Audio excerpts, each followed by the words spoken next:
È stata completata la pavimentazione stradale del tratto antistante la biblioteca comunale di Piazza Cavour. Dopo l'eliminazione delle transenne in plastica, il traffico veicolare già stamattina è tornato a circolare liberamente.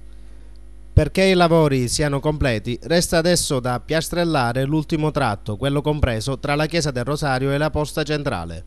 Ma a breve avranno inizio i festeggiamenti in onore di San Giuseppe e quindi meglio non creare disagi.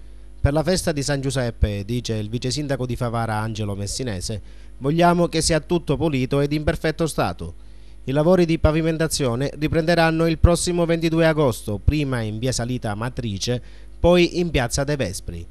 Non abbiamo concesso alla ditta l'autorizzazione a lavorare in contemporanea sui due siti, continua Messinese, per non arrecare ulteriori disagi alla viabilità. Via San Calogero non è ancora fruibile ed allora stiamo cercando di pensare alle soluzioni migliori.